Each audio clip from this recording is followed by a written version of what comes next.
It's more than a roast. It's everything and everyone you need, all at one table.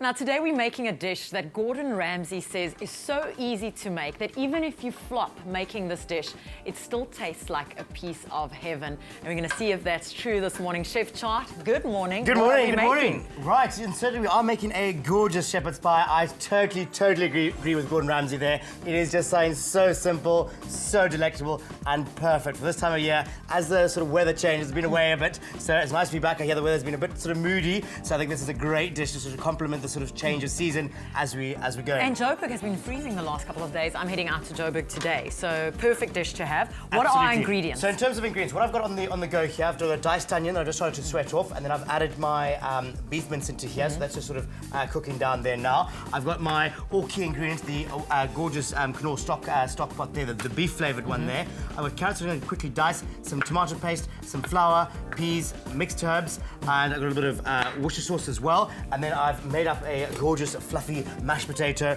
We're going to top over this gorgeous sort of array of mince, and then we're going to sort of sprinkle some cheese, bake it into the oven, just allow it to bubble, ooze away, and then just tuck into that a little bit later. I mean, how simple, how easy is that there? An easy dish to make. Now, if you'd like the ingredients for this, you can just SMS the keyword 2333728. Our keyword today, KNORR, K-N-O-R-R, being our... No, that's not our keyword for today. Our keyword is on our screen today. It is pie, P-I-E. But remember, you can get your KNORR stock pots at your nearest Pick and Pay. Indeed, absolutely. Pop down to your Pick and Pay, and this is great. It's a typical dish using all your lovely little bits of leftovers there. So any bit of leftover veg that you've got from the night before or whenever, you know. But this is where it originally originates from. It does, doesn't it? It's in 1877 was the first time it was recorded in history books, and it's basically leftover meat of any kind put in a pie form. Put in a pie form. Yeah. I think this is a great dish there, using leftovers. You know, we're all trying to be a little bit more streetwise, etc. At the end of the day. So I think it's a great one to actually to utilise and cook up, because you can just cram it. And Pick and Pay's got a gorgeous selections of veg that you probably buy during the week. And you know, if they're not sort of looking so great dish to sort of bung them in, disguise them a little bit. You know, your economy drive we've got to think about from time to time. Yeah. So and are you using the KNORR stock, the beef stock? I've got the beef stock pot, so if you can open that for me, that would be absolutely fantastic. And we've got some mixed herbs going in here. Just remember, you can use fresh herbs if you want. Just double the quantity of your fresh herbs to dried herbs, because your dried herbs are very intense in flavour. So always just sort of watch that measurement there. And let's go a little bit of Worcestershire sauce in there as well. And we're going to get that gorgeous gelatinous stock pot.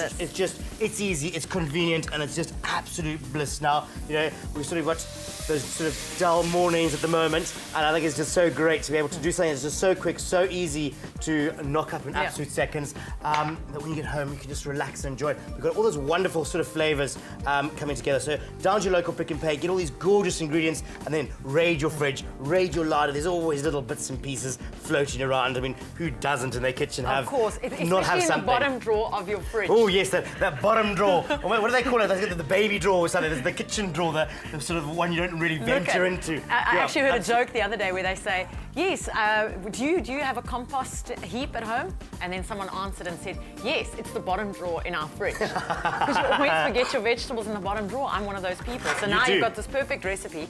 Can you freeze this and keep it in your freezer? Absolutely, this is a great one. Just make a batch of it. I mean, I always when I train and tell people and cook around the world, is literally make it in big bulk. You know, it's a bit scary. Make big amounts of it. Make 2 or 3 trays, pop in the freezer, and we have those really sort of lump sort of nights. Come back, pop it out the freezer, let it sort of thaw for half an hour, into your oven, bake it off, and done. So great one for freezing and keep it nice, simple, and easy. I mean, you don't want to sort of have to slave away. No, and then we've got all these gorgeous flavours, and Pick and Pay, as I said, it's got a fantastic range. The KNORR stock pot, full of flavour, full of intensity. There's no preservatives, there's no MSG. It's just really fantastic, pure food of the day. Look at that gorgeous colour we've got there. That's all bubbling away. In with some frozen peas. I don't think you can beat frozen peas. I think they're a great one. Fresh peas can also work. And again, any other veg, just go and get carried away. And you can have everything from marrows to mushrooms. Goodness, absolutely. Imagine some fried mushrooms in there as well. Those are always ones that go sort of a little bit, you know, funny and start to grow out a little bit. So anyway, so pop those into here. And remember our keyword today, pie, P-I-E, to 33728. The ingredients list will be SMSed straight away to your mobile phone. Right, this has so really gone there quickly. we go. it's gone very, very quickly. Remember, it's going to cook in the oven for quite a bit anyway. So How long do you cook it in the oven for? Sort of about 30, 35 minutes and start to get a lovely golden crispy. Remember, most of it's really cooked now already anyway. But look at those gorgeous colours. Keep it lovely and fresh. Keep it colourful. Keep it vibrant. And how's that for a start? Very, very Done. nice. Really simple. And there we go. Then onto our mashed potato. Oh, again, just real comfort food. Just lovely and smooth and silky. If you really want to get a superb mash, then what I suggest you do is push it through a sieve with the back of a spoon. A bit of sort of tedious work, there's a nice but tip. let me tell you, there's nothing better than that velvety, creamy, smooth, silky. I'll put it in the mashed potato. blender, Oh, but the blender also can yeah. work as well. It does taint it, Fanya, very slightly in a blender. Yes. With the actual metal blades, believe it or not. Oh, So I they didn't say know it that. changes. And the other good thing is when you add sort of some milk or you add some butter, add warm milk or warm butter. It doesn't tighten up your potato. I know it sounds absolutely Handy bizarre, but tips. a little tip there that you can use there. So little lumps all over the place, and then we should just sort of work it out and get that sort of potato sort of all lovely and smooth. So a lovely crust of mashed potato on the top there. Potato puree is going to be really, chefy and fancy at the end of the day. And with the back of your fork, just working it around. I mean, look how simple, how quick and easy. Big family, get the kids in. Sorry, Well, you want to talk? I remember as a kid, this was something that my gran used to make, and I used to get involved in the kitchen making this with her. And my favourite was always you first peeling the potatoes. That's where I learned to peel potatoes. I think that's why my gran got me involved in making this. But Get it then in, fluffing work. up your mash. I mean, we didn't have blenders in those days. No, you didn't indeed. When was that? In 1802? No blenders then. Yeah, absolutely. So there we go. Just sort of move it all about on there with this lovely, gorgeous layer of meat underneath there with all your bits and bobs, with this gorgeous potato, and then just to finish it off there, how about of cheese as well? And again, you've always got bits and pieces of cheese in the fridge that you could grate Can up you use here. any cheese? Any cheese. Parmesan will be fantastic. You're going to get really quite yes. fancy. But just some good old cheddar cheese. Again, pick your place. We've got a wonderful selection of cheeses.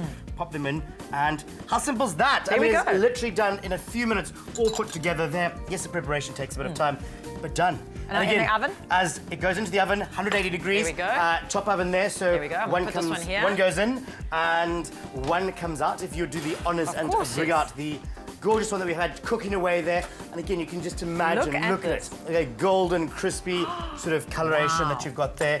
Oh, it's got a lovely, crispy, cheesy sort of topping there. The lovely layer of mashed potato. You can see it sort of just ticking over. Oh, lying to rest. Just, 5-10 minutes as it comes out the oven there. And then you just got to get in there, break the skin of the cheese there. And wow, It looks gorgeous. Oh, work it away. Lovely crispy skin there. And spoon it up very generously, very quickly there.